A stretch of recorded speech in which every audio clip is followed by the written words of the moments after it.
Pemirsa, memang saat ini krisis kepercayaan tengah menyelimuti masyarakat ya kepada Lembaga Perpajakan Republik Indonesia. Ya, hal ini karena beredar video viral anak dari salah satu pejabat Direktorat Jenderal Pajak, Rafael Aluntri Sambodo yang tengah melakukan penganiayaan.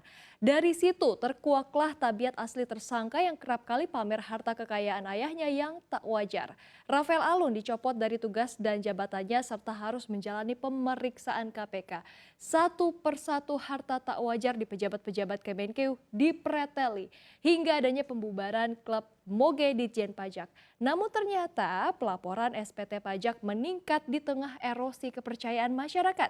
Kita ulas selengkapnya dalam Pajak. Siapa takut?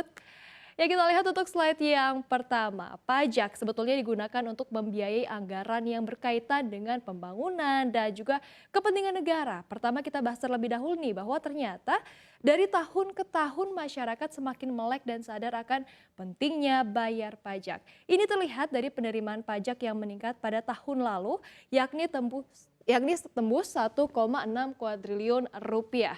Disampaikan langsung oleh Menteri Keuangan Sri Mulyani bahwa penerimaan pajak hingga 14 Desember tahun lalu ini mencapai 110,06% dari target yang ditetapkan.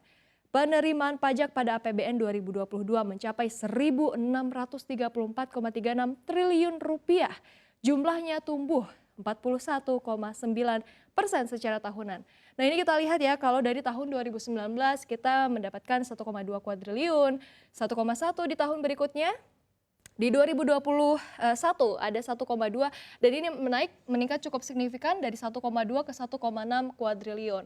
Kendati kinerja perpajakan tahun 2022 dalam kondisi baik, Sang Bendahara Negara ini juga telah menyatakan begitu bahwa pemerintah perlu waspada di tahun 2023. Sri Mulyani menegaskan growth-nya tidak akan mungkin terus-menerus tinggi begitu ya. Jadi pemerintah juga harus mengkalibrasi target penerimaan pajak. Ia juga mengungkapkan memang tahun 2023 target penerimaan pajak cukup modest begitu ya. Karena sudah 2 tahun penerimaan pajak Indonesia ini tumbuh relatif tinggi begitu. Nah, kalau kita lihat Bu Sri Mulyani juga telah menjabarkan bahwa penerimaan pajak hingga 14 Desember 2022 ini mencapai 110,06 dari target. Kita lihat ke slide selanjutnya. Ya, di mana Presiden Joko Widodo baru saja menandatangani peraturan pemerintah nomor 55 tahun 2022 tentang penyesuaian pengaturan pajak di bidang pajak penghasilan, yang isinya adalah mengenai perubahan batas penghasilan kena pajak. Yakni kalau untuk penghasilan orang pribadi dan pengusaha kecil sebagaimana yang diundangkan begitu ya dalam Undang-Undang Harmonisasi Peraturan Perpajakan atau HPP. Adapun PTKP yang berlaku saat ini masih tetap 4,5 juta rupiah per bulannya atau 54 juta per tahun. Artinya ini masyarakat yang gajinya di bawah 4,5 juta tidak dikenakan pajak. Dengan demikian, pekerja dengan gaji 4,6 juta rupiah ke atas akan dikenakan pajak setiap tahunnya dengan bracket tarif yang paling rendah yakni 5%. Contoh nih ya, jika Anda memiliki gaji 5 juta dan masih single, artinya pajak yang harus dibayarkan yakni Rp300.000 per tahunnya. Ya, dan kita lihat untuk slide selanjutnya. Gimana ya kalau penghasilan setahunnya lebih dari 60 juta? Nah, kita lihat dulu nih untuk perhitungan tarif pajak bagi individunya. Di mana kalau untuk yang pertama penghasilan 60 juta dikenakan tarif 5% tadi ya seperti contoh. Lalu yang kedua penghasilan untuk 60 juta hingga 250 juta ini dikenakan tarif 15%. Sementara untuk yang 250 juta hingga 500 juta rupiah dikenakan tarif 25%.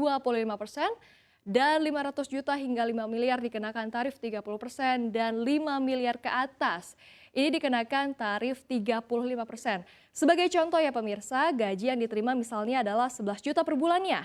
Ya, yang artinya kalau 11 kali 12 ini adalah 132 juta per tahunnya. Artinya pajak yang dibayarkan adalah 5,7 juta per tahunnya. Nah, ini akan dijabarkan lebih lanjut lagi oleh Maria Katarina. Sekarang kita lihat slide selanjutnya. Nah, sekarang kita kembali lagi nih membahas soal erosi kepercayaan masyarakat Indonesia terhadap lembaga pajak. Direktur Jenderal Pajak ini Suryo Utomo telah mengungkapkan bahwa jumlah laporan surat pemberitahuan tahunan atau SPT pajak begitu ya mengalami peningkatan. Wah, ini luar biasa sekali, yakni sekitar 25% di tengah krisis kepercayaan terhadap jajaran Kementerian Keuangan. Suryo juga menyampaikan sampai dengan tanggal 4 Maret 2023 sudah ada 5,7 juta SPT disampaikan baik badan maupun orang pribadi. Kalau dibandingkan dengan tahun lalu, yakni hanya ada 4,5 juta, artinya ini ada peningkatan 1,2 juta ya, begitu atau tumbuh sekitar 25%. Ini Suryo juga menyatakan bahwa tahun ini DJP menargetkan dapat memperoleh SPT sebanyak 19 juta. Dirinya pun optimistis nih bahwa target tersebut dapat dicapai sampai dengan akhir periode. Adapun untuk batas laporan SPT sendiri akan berakhir pada 31 Maret 2023 untuk WP pribadi dan akhir April 2023 untuk WP badan. Nah, pemirsa, pajak yang diberi oleh masyarakat dan diterima oleh negara sejatinya harus dirasakan ya manfaatnya pula oleh masyarakat Indonesia melalui berbagai pembangunan infrastruktur dan juga kemudahan terhadap akses pelayanan-pelayanan lain seperti kesehatan dan juga pendidikan.